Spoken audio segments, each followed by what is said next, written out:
salad variety, yes. Fantastic. I'm really looking forward. We've got two more.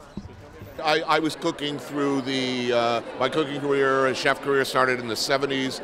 It proceeded up until 2001, and for most of that time, one wasted food in a professional kitchen setting at one's peril. Right. You know, it's the whole business model, the whole system that I came up with, abhorred waste, encouraged us to make the most of every ingredient.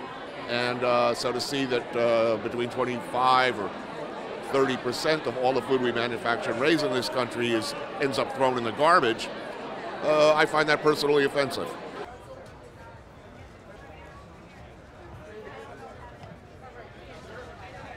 Anthony, straight ahead.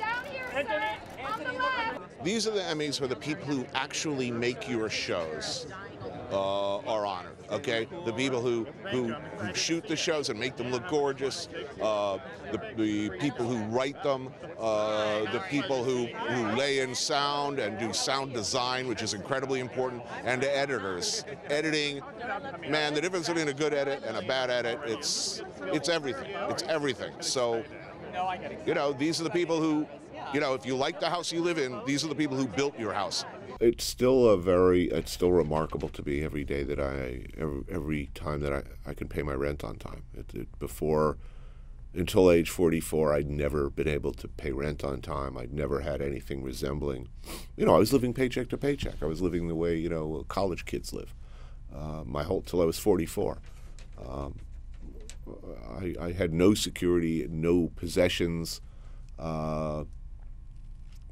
never owned a car, never had health insurance, and I was pretty set.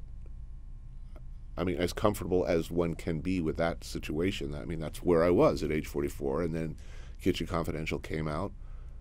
I was still standing next to a deep fryer.